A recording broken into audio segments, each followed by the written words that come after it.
y estaba aún adorando ahí, y hay muchos que tal vez nos comparten, que están arriba y escuchan, como los que estaban acá al lado, dice, escuchamos las predicaciones o las alabanzas, y también deseo, ¿verdad?, que en esta noche puedan escuchar la predicación y aquellos que puedan también escucharla por las redes sociales. El tema es una fe razonable.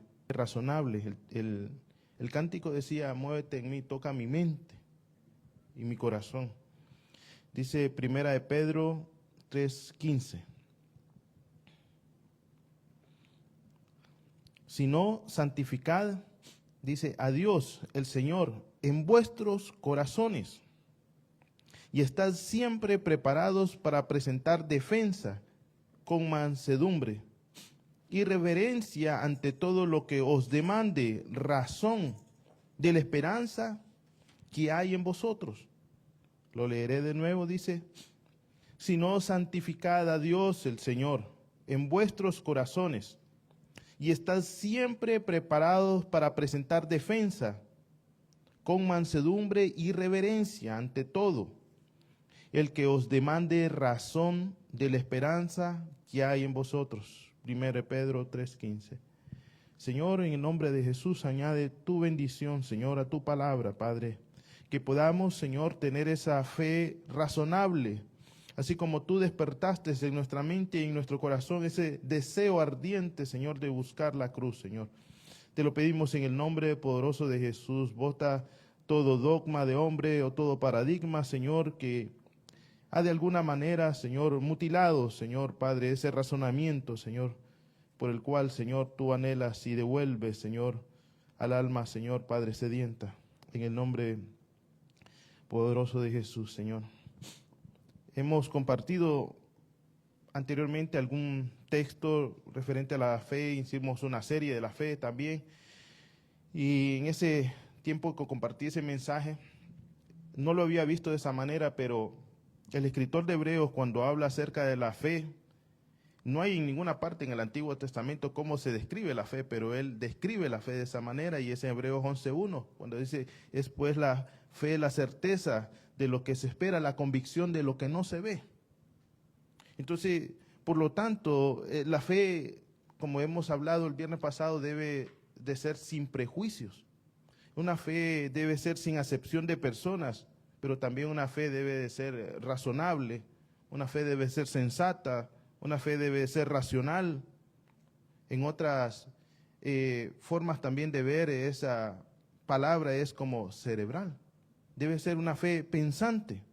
Y un texto que tal vez se nos puede venir a la mente, un texto clave es Romanos 12:1, cuando se habla acerca de presentarnos a Dios, y dice el apóstol, les suplico pues, hermanos, Hebreos 12:1, les suplico pues, hermanos míos, por las misericordias de Dios, que se presenten, dice, sus cuerpos en sacrificio vivo, santo, agradable a Dios, en un culto racional, es decir, en un culto pensante, en un culto sensato.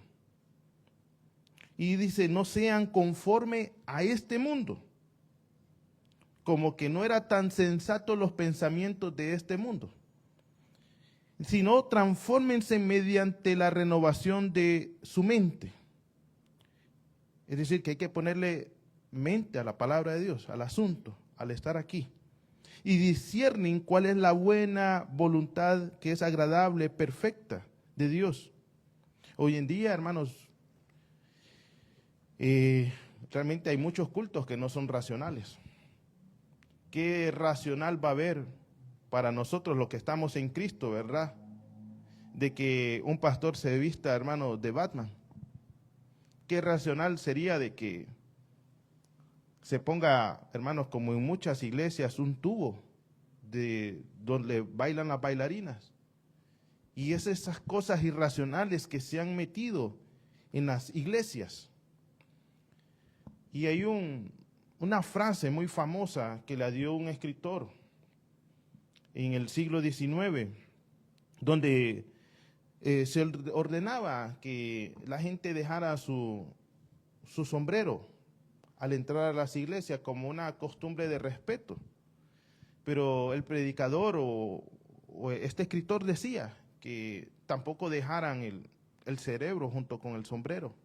Hoy nosotros, para nosotros sombrero, usar sombrero es raro, pero es lo que es la gorra o no, la capucha, no sé cómo le pueden decir también a esto, que se lo ponen y entran así. En muchos lugares realmente se han dedicado lo que es a mutilar realmente el pensamiento de las ovejas o hacerlas pensar de que lo que diga el predicador no tiene otra opción de que creerlo. Se han encargado en muchos lugares de hacerlos pensar así, pero la Escritura nos habla que nosotros más bien debemos de entregarnos a Dios en un culto racional, de que debemos de poner nuestros pensamientos a saber cuál es la voluntad de Dios. La fe no exige un sacrificio de razón, más bien lo estimula. Según como hemos leído, la fe no exige que usted abandone el ponerse a pensar que si realmente lo que está diciendo el predicador está en la Escritura o no, o lo está interpretando mal. Estimula lo que es a las personas a ponerse a pensar, a discernir lo que puede decir el texto. Dice 1 Tesalonicenses 5:23, y el mismo Dios de paz os santifique por completo, es decir, por completo, todo vuestro ser, espíritu, alma y cuerpo. Habla todo nuestro ser. No dice que dejemos afuera el pensar. Sea guardado irreprensible, dice, para la venida de nuestro Señor Jesucristo. Más bien tenemos como tarea, hermanos, el saber discernir, el meditar en su palabra. Y no es realmente pecado ponernos a pensar. No estamos en el tiempo de la Inquisición, cuando el Papa decía algo y se tenía que cumplir, y aquel que estuviera en contra de esos pensamientos que ya fueron dictados los perseguían en la Inquisición. Hay algunos así, ¿verdad?, que se creen papas y persiguen a las ovejas que piensan, tú no vas a pensar diferente a mí. Y cuando nosotros debemos de cuando comenzamos en el Evangelio, una de las cosas que debemos de cuidar, que siempre debemos de cuidarlas, pero donde el enemigo sabe que una fe que está siendo formada está débil, está todavía esa mezcla suave y ataca esa fe. Es necesario que nosotros consolidemos nuestros pensamientos en las Escrituras, y no dejar que nos lleve a su manera de pensar o a su territorio. Nosotros no podemos interpretar las Escrituras a nuestros propios pensamientos, hermanos. Debemos de interpretar las Escrituras conforme a las Escrituras. La palabra enseña que los pensamientos de Dios son más altos que nuestros pensamientos. Y Dios, por medio de su Hijo, amado Jesucristo, trazó esos pensamientos que nos pueden dirigir lo que es al Padre. Y ese es el camino que nosotros debemos de tomar. Pueden venir a decirnos a nosotros que existe otro camino. Pueden venir a decir a nosotros que es necesario orarle a los santos, hermano. Ese es otro tipo de fe, hermano. Y ese tipo de fe no exige a la persona ponerse a pensar ni a escudriñar en las Escrituras. Las Escrituras hablan, hermanos, que no hay otro mediador entre Dios y los hombres. Solamente Jesucristo, hombre. ¿Cómo yo puedo tratar de interpretar esas Escrituras? O buscarle que es necesario orarle a otro hombre o a alguien que ya murió. Dice primera de Pedro 3:15, en esta traducción, el texto que hemos leído al principio. Sino honren a Cristo como Señor en sus corazones, es decir, en sus pensamientos. Es una forma de honrar a Dios, ponernos a meditar en las Escrituras. ¿Cómo podemos nosotros fortalecer nuestra fe? ¿Cómo podemos tener una fe razonable? Y dice, estén siempre preparados para responder a todo que les pida razón de la esperanza que ustedes tienen. Porque hay muchas personas que pueden venir a nosotros, ¿por qué crees lo que crees? A preguntarnos. ¿En qué se basa su fe? ¿Cuál es lo que nosotros, las bases en las que nosotros creemos? ¿Qué le va a responder usted? Cuando la Escritura dice en sus corazones, esa palabra da a hablar a una mente y a pensamientos. Dios diseñó, hermanos, que la fe del creyente se basara en razonamiento. En muchos lugares se nos enseña que el razonamiento no tiene nada que ver con la fe. Pero, hermanos, aquel que hizo y le puso cerebro a usted y a mí, lo hizo con un propósito. Lo hizo con un propósito. Cuando nuestro Señor Jesucristo aparece en la tierra, Dios encarnado, Él obra en milagros, en prodigios y en señales. Esos prodigios y señales que están escritos en Mateo, en Lucas, en Marcos, en sus evangelios, no están escritos porque se les ocurrió así nada más a los evangelistas escribirlo o a sus apóstoles. Están escritos con un propósito de enseñarles a los lectores de que es ese mismo Dios del Antiguo Testamento y que está cumpliendo a cabalidad las Escrituras. Es para que las personas cuando lean razonen que ese Dios que se apareció y que trajo maná en el desierto es el mismo Dios que les trajo maná ahora que no perece. Es ese mismo Dios. Y podríamos nosotros preguntarnos, ¿nuestra fe se sostiene en ceguera? ¿O realmente nuestra fe es una confianza razonable? Es una confianza que tenemos testimonio de poder dar a otros. ¿Qué testimonio podemos dar a otros nosotros? Bueno, nuestra vida misma, hermanos. Muchas veces las personas no creen por lo que nosotros hablamos o decimos, pero sí pueden creer por la manera en cómo nos conducimos. Entonces esa debería ser una forma de verla. Dice en otra versión, más bien preocúpense por honrar solo a Cristo como Señor y estén siempre listos a responder todo lo que les pida razón de su esperanza. Y esa mala manera de ponerse a pensar de que la fe es solamente de creer a lo ciego, hermanos, es lo que en muchos lugares se le ha enseñado. Para muchos, lo que Dios se manifieste es como revolcarse, hermanos, y hablar en lenguas. Y su vida, cuando usted la ve atrás, saliendo, es una vida muy diferente. Pero las personas creen más lo que se ve aquí y dicen, oh, está lleno del Señor. El Espíritu lo tomó, lo tocó. Pero sus hechos niegan todo lo contrario.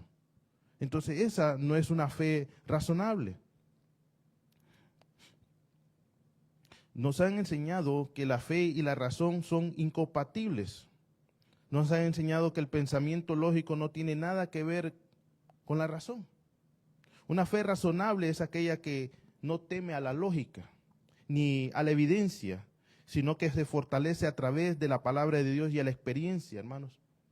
Y poco a poco aprendemos incluso a defender esa fe, porque se nos van a venir personas que necesitan del Señor y nuestra fe va a dar evidencia que realmente existe un Salvador.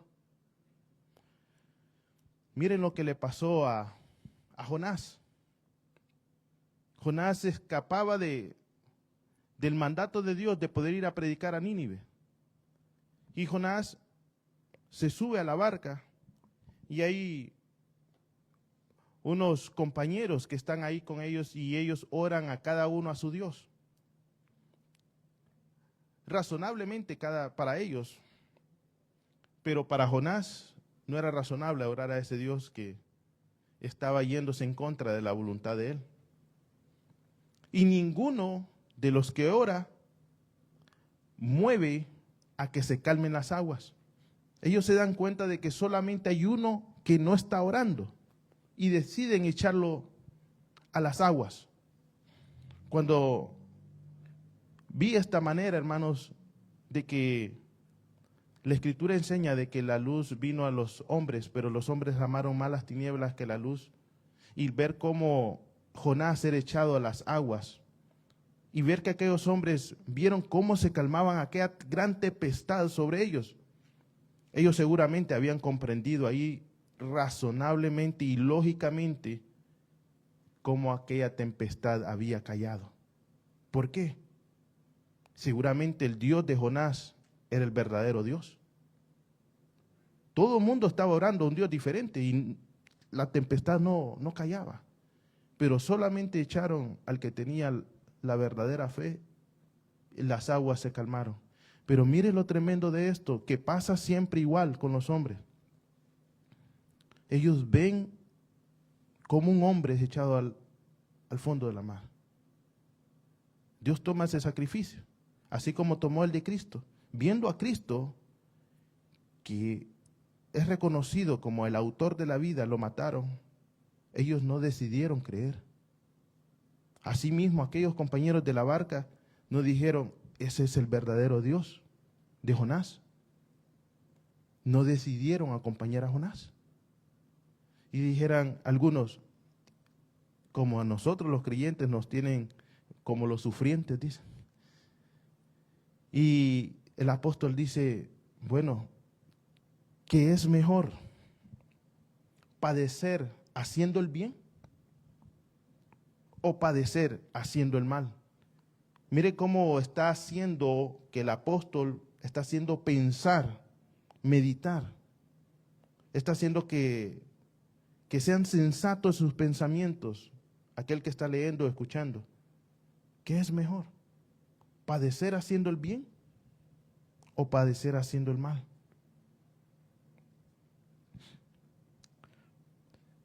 Hay tres pilares que construyen una fe razonable. En primer lugar, hermanos, nosotros no podemos ni debatir ni hacer apologética sin la Escritura.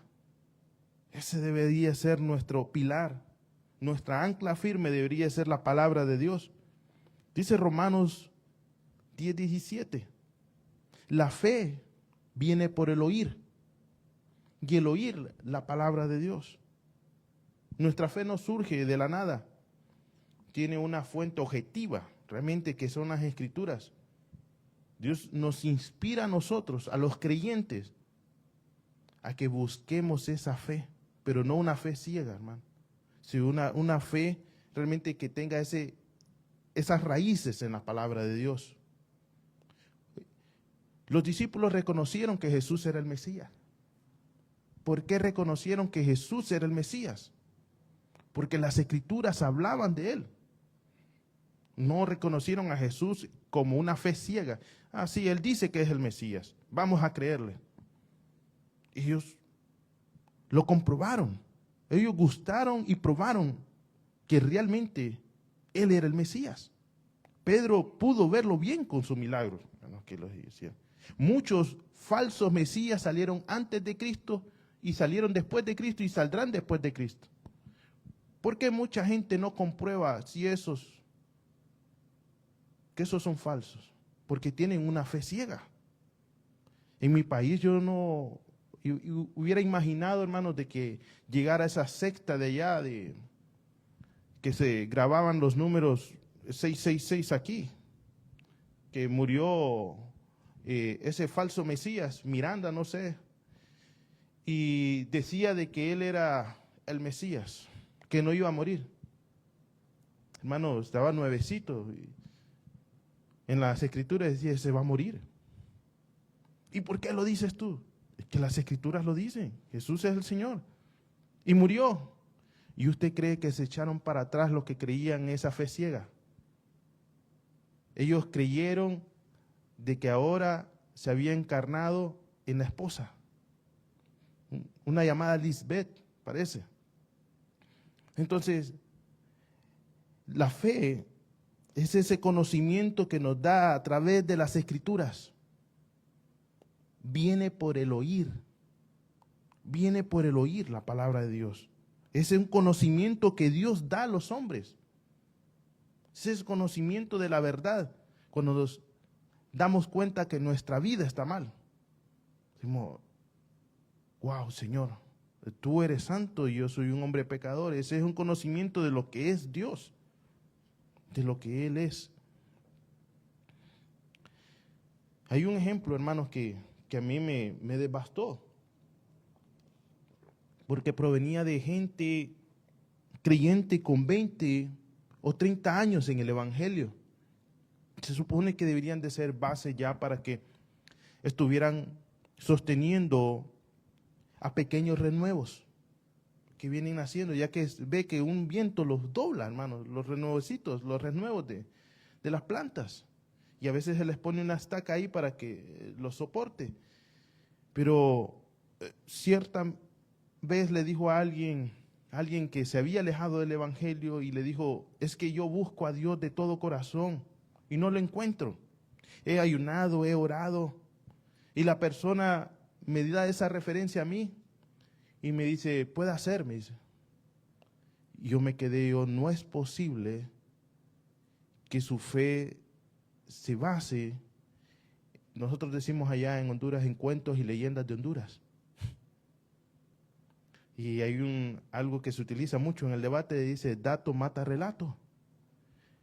Esa persona me puede estar diciendo su manera de pensar, su manera de sentir, que cree que está buscando a Dios de todo corazón.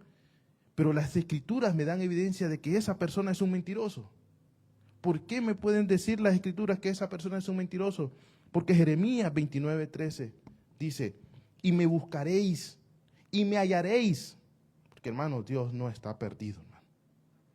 Me buscaréis y me hallaréis, porque me buscaréis de todo vuestro corazón. Una persona que busca a Dios de todo corazón, hermano, es Él, Dios mismo, que se va a encargar de traerlo a Él. Jesús dijo, de todos los que me diste, Padre, ninguno se perdió. Ninguno se perdió. Entonces, hermano, esta es una fe razonable, es una fe que no me puedo basar en mis pensamientos ni en los pensamientos de los demás, sino en la misma palabra de Dios. Esta debería ser una base, la palabra de Dios. Ahora también tenemos como segunda base, hermanos, el testimonio de otros.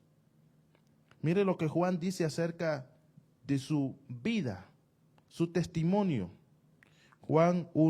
Primera de Juan 1:1. Lo que era desde el principio, lo que hemos oído, lo que hemos visto con nuestros ojos, lo hemos contemplado, dice, y palparon nuestras manos tocante al verbo de la vida. Es decir, yo lo vi, lo toqué.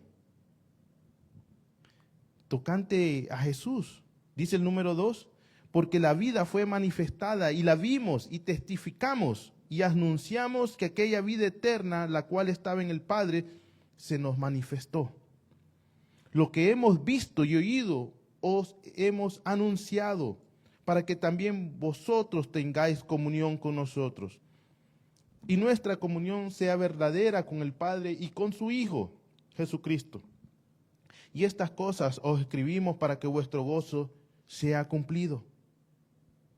Hay algunos incluso que dicen que negando de la existencia de Jesucristo, que solamente creen en el Padre y solamente creen de que Jesús únicamente es un profeta nada más, ignorando lo que muchos testigos hablan acerca de ello. Y testigos que testificaron no con palabras, sino con su vida, exponiéndose a un sacrificio como el del Señor nuestro Jesucristo. Los apóstoles se basaron en una experiencia, hermanos, verificable. Vieron y oyeron y palparon. El cristianismo primitivo se basa siempre en hechos históricos. Cuando el apóstol Pablo habla acerca del mensaje de la cruz y testifica acerca de que habían muchos todavía vivos, de los cuales se les apareció a Pedro y también a más de 500 a la vez. Cuando hablan acerca de la fe, hablan y dicen, no sé, esos han de estar drogados, algo les dieron en la bebida, algún mal sueño tuvieron. Otros dicen, nos tratan de locos, pero es que para nosotros, hermanos, la locura es la predicación de la cruz. Es algo sensato para nosotros, pero para el mundo es locura. Entonces, cuando se habla que más de 500 personas a la vez vieron a Jesucristo, usted debe de ponerse a pensar. Si hablan de que fue comida, bueno, los 500 comieron una sola vez, no tenían casa, ¿ok? Fueron personas que todavía estaban vivos y daban de testimonio que realmente Jesucristo se les apareció vivo. Pregunta, ¿qué le dieron para mentir? La muerte, hermanos. Los persiguieron. Mientras que las otras personas que negaban que realmente era el autor de la vida, ellos sí tenían privilegios de Roma o tenían privilegios de los mismos fariseos, el cual uno de ellos recibió 30 monedas de plata. Pero aquellos que testificaron que Jesucristo realmente era el autor de la vida, se exponían a la muerte y al escándalo público. Entonces, nosotros miramos también que hubieron muchos testimonios, hermanos, y hablando acerca de cuando el apóstol Pablo habla y dice, yo también fui testigo de que Él resucitó de entre los muertos. Fui testigo. Está hablando y aquel, uno que fue perseguidor de la iglesia, alguien que fue enemigo de la cruz. Aquí yo le puse de ejemplo a alguien que hablaba en contra de la fe. Cuando uno se presenta ante un juez, es bien fácil presentar a los amigos que hablen bien de uno. Era muy fácil que sus discípulos hablaran acerca de Jesucristo, en bien. Pero presentaran a un enemigo para hablar en bien de esa persona es algo tremendo. El apóstol Pablo se presenta y él relata que él era un enemigo y un perseguidor de la iglesia. Y cuando él dice, yo el más pequeño de los apóstoles, cuando dice eso, él está hablando y diciendo, se está autohumillando. Un hombre soberbio que era antes y que hablaba acerca de títulos. Dice, no soy digno. Y relata de que él tuvo esa experiencia de poder ver resucitado a nuestro Señor Jesucristo. Es algo tremendo que un propio enemigo hable acerca de verificar la fe de alguien. A veces suele pasar así, hermanos. Y dice, ese puede ser de todo, pero porque no hay evidencias, hermanos, de hablar algo diferente. Esa manera de describirse a sí mismo como decir yo soy el más pequeño de los apóstoles habla de una humildad distinta a la que podía tener de un fariseo orgulloso. Los fariseos siempre amaban el primer lugar. Siempre amaban el primer lugar. Y Pablo ya no quiere eso. Usted ve una fe allí diferente en él. Una fe que utiliza la razón y la lógica. Hay unos, y le estaba explicando yo a una persona que quieren buscar el camino de la verdad. Desean buscar la fe verdadera. Digo, miren, ahí hay una fe en la India. Utiliza la lógica y el discernimiento y tu inteligencia que Dios te ha dado. Y mira si esa fe realmente es verdadera, que aprovechan un festival, perdonen hermano, pero de excremento de vaca, hermano. Bien esperado, hermanos. Y perdónenme esta también, pero hasta la escogen, hermano, para bañarse y tirarse y revolcarse en ella. Mire qué fe, hermano. Ahora, hay otra evidencia realmente donde nosotros miramos y donde Dios permanece en un lugar, ese lugar, hermano, prospera. Hay un país que es una isla y usted ve la fe que tienen, hermanos, en brujería. y ese país está devastado. Hablo de Haití. Y está en el otro lugar donde es un país con temor a Dios. Y es un país en la misma isla. Y usted puede poner sus pensamientos en pensar qué es lo que está pasando. Realmente, hermanos, es una mano de Dios allí. Nosotros nos podemos poner a pensar, hermanos, como Dios y la fe, la cual nosotros ejercitamos, es una fe donde Dios se manifiesta a través de las cosas que Él creó. La Escritura habla y dice que aún los pajarillos, hermanos, no hilan, no trabajan y no se la pasan preocupados qué han de comer o qué han de vestir. Y de repente usted sale por las calles, hermano, y de repente botó un arroz ahí. Dios está utilizando su propia persona o al vecino para alimentar un pajarillo. O tal vez la persona caminó, o alguien trabajó, movió una piedra y salió un gusanito. Cuando uno se pone a pensar de esa manera y a saber de que las mismas escrituras aún anteriormente Dios se preocupa por los pajarillos y saber cómo los alimenta, uno dice, esas cosas sirven de testimonio para aumentar la fe, para volver sólida la fe de uno. Todas esas son evidencias de que Dios sigue actuando a través de los tiempos. Hay algunos que se han encargado, hermanos, de mutilarle la boca a Dios, diciendo que Dios no habla. Y que esto era para aquellos tiempos, dicen. Yo digo, bueno, hay que tener la boca muy grande para decir que era para aquellos tiempos, porque las mismas cosas que utilizan ellos para debatir de que Dios no sigue hablando, ellos la están utilizando. Y Dios que creó, hermano, la boca no va a hablar. Mutilan la fe. Entonces, se han encargado incluso de burlarse de aquellos que creen de que Dios habla. Y mi manera de ver realmente si Dios le habló a alguien, hermano, siempre va a ser la manera de que cambien las vidas. Una manera de ser transformado su hogar, su vida, su testimonio, eso es lo que va a hablar.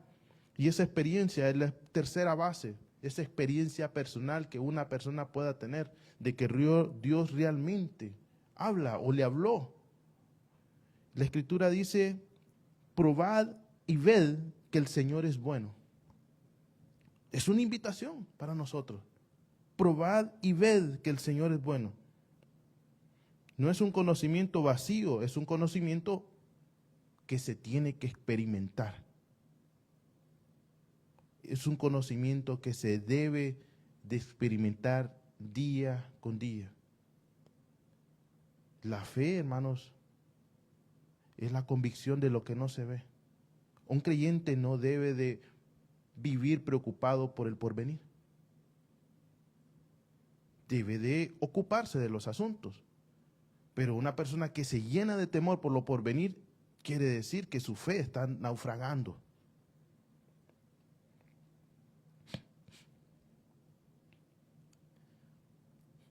En defensa, hermanos, cuando se habla acerca de la apologética, la Escritura habla que nosotros nos presentemos con mansedumbre por si alguien viene a pedir razón de nuestra fe. Y en el tiempo después de los apóstoles nacieron muchos apologistas, pero yo creo que fue un daño muy grande el dedicarse solamente a defender la fe y no a predicar la fe. Y ese es el tiempo que nosotros estamos pasando casi por el mismo bache que los antiguos padres de la iglesia. Hasta batallas de TikTok, hermano. Haciendo apologética. Es que nosotros no podemos hacer apologética con alguien que no quiere creer en la verdad. Debemos de predicar la verdad. No vaya a ser que va a terminar la persona que ha creído en la verdad creyendo en un error. La apologética es esa defensa de la fe, hermanos, que nos llama a estar atentos. Nos demanda también una capacidad de razonar en las Escrituras, pero para la defensa de nuestra fe y no para decir que estoy en lo correcto. Dice Proverbios 15, versículo 28, El corazón del justo piensa para responder, mas la boca de los impíos derrama malas cosas. Hay que estar preparado mentalmente. A eso nos lleva las Escrituras.